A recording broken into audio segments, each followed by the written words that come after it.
नमस्कार दोस्तों, मैं डॉक्टर जितेंद्र सिंह। मैं एसोसिएट प्रोफेसर न्यूरोसर्जरी विभाग में हूँ महात्मा गांधी हॉस्पिटल में। और आज हमारे साथ डिस्कशन करने के लिए है डॉक्टर BS शर्मा सर। ये न्यूरोसर्जरी में हेड ऑफ डिपार्टमेंट हैं और जो एम्स न्यू दिल्ली से रिटायर होने के बाद इन्होंने महात्मा गांधी में पिछले 2 साल से सेवाएं दे रहे हैं। आज सर हम आपके साथ डिस्कशन करना चाहेंगे ब्रेन ट्यूमर्स को लेके। एक्चुअली जनरल पब्लिक में बहुत सारी भ्रांतियां हैं कि अगर ब्रेन ट्यूमर हो गया है तो सब लोग मान के चलते हैं कि अब ये लाइलाज है और पेशेंट मरने वाला है। तो ऐसी स्थिति में आप क्या बताना चाहेंगे कि ब्रेन ट्यूमर्स में जनरल पब्लिक को क्या मैसेज देना चाहेंगे? ब्रेन ट्यूमर्स कई तरह के होते हैं। बेसिकली 2 मेन कारण होते हैं, एक होता है प्राइमरी, एक होता है सेकेंडरी। तो प्राइमरी में ये होता है कि जो ब्रेन ट्यूमर ब्रेन में ही शुरू हुआ हो, और एक होता है कि सेकेंडरी जो शरीर के किसी हिस्से में ट्यूमर हो और वो ब्रेन में आया हो। तो ये जो 2 ट्यूमर होते हैं, इनमें ऐसा नहीं है कि हर पेशेंट का इलाज संभव नहीं है। तो प्राइमरी ट्यूमर्स में भी 2 तरह के ट्यूमर होते हैं। एक होता है बेनाइन, जिसको हम रसोली कहते हैं, और एक होता है मेटास्टेटिक ट्यूमर, जिसको हम कैंसर कहते हैं। तो जो कैंसर का इलाज है वो भी आजकल संभव है, और इस सारे ब्रेन के ट्यूमर्स को अगर देखा जाए तो उनमें से खाली 20% के लगभग ऐसे ट्यूमर्स होते हैं जिनके इलाज में काफ़ी मुश्किल होती है। बाकी 80% ट्यूमर्स का इलाज बहुत अच्छी तरह से संभव होता है। उस ट्यूमर्स में भी, जैसे कैंसर में भी 4 ग्रेड तरह के ट्यूमर्स होते हैं, ग्रेड 1, 2, 3, 4। तो ये जो ग्रेड 4 का होता है उसके बारे में जो भ्रांतियां हैं, ये सब इस कैंसर की वजह से भ्रांतियां हैं, जो कि बहुत कम होता है। हर 5 ब्रेन ट्यूमर में से 1 ट्यूमर ऐसा होता है जिसके इलाज में परेशानी होती है और जिसका आउटकम या इलाज के बाद में पेशेंट ठीक नहीं रहता है। बाकी अक्सर पेशेंट्स ठीक रहते हैं और उनका इलाज संभव होता है। जी।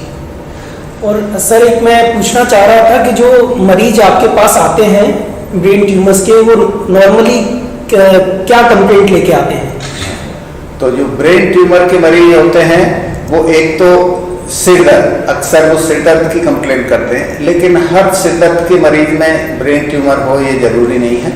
तो जो ब्रेन ट्यूमर का सिर दर्द होता है वो एक तो होता है कि जो सुबह के टाइम ज़्यादा होता है, उसमें मरीज को उल्टियाँ होती हैं और वो कोई भी काम करने से या छींकने से वो बढ़ जाता है, और वो सिर दर्द काफ़ी टाइम से चल रहा है, चाहे 1-2 हफ्ते में ही शुरू हुआ हो। लेकिन जो ऐसा सिर दर्द है जिसके साथ उल्टी हो रही हैं और वो पेन किलर से, जो सिर दर्द की जो दवाई लेने से ठीक नहीं हो रहा है, तो फिर डॉक्टर को कांटेक्ट करना चाहिए।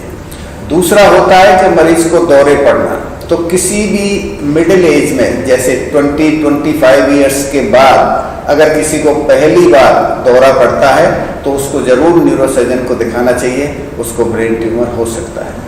एक होता है कि पेशेंट की मेमोरी कम हो जाना, उसकी पर्सनैलिटी बदल जाना, वो ज़्यादा कंसंट्रेट नहीं कर पाता है, और जैसे कहीं पब्लिक किसी भी जगह पे पेशाब कर देता है या उसका पेशाब का कंट्रोल नहीं रहता है, ये भी ब्रेन ट्यूमर में होता है।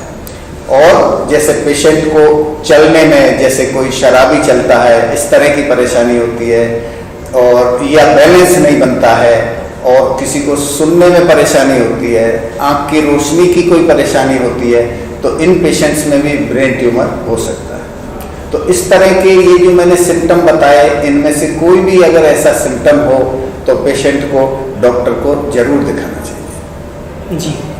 और मुझे पूछना था कि जो इलाज जो हम देते हैं महात्मा गांधी हॉस्पिटल में न्यूरोसर्जरी विभाग में, वो किस तरह के मतलब ऑपरेशंस हैं और किस तरह का इलाज हम मुहैया कराते हैं? हाँ, महात्मा गांधी हॉस्पिटल में न्यूरोसर्जरी डिपार्टमेंट में अब सारी कुछ फैसिलिटीज़ अवेलेबल हैं।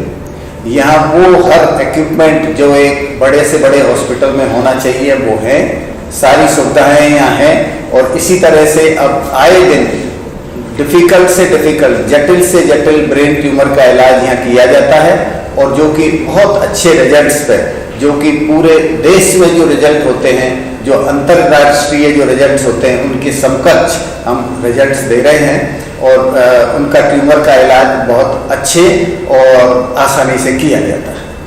और यहाँ सारी जैसे ऑपरेट करने के लिए दूरबीन है, माइक्रोस्कोप है और एक सीटी स्कैन की मशीन है जो कि नॉर्थ इंडिया में कहीं भी नहीं है, वो महात्मा गांधी में है।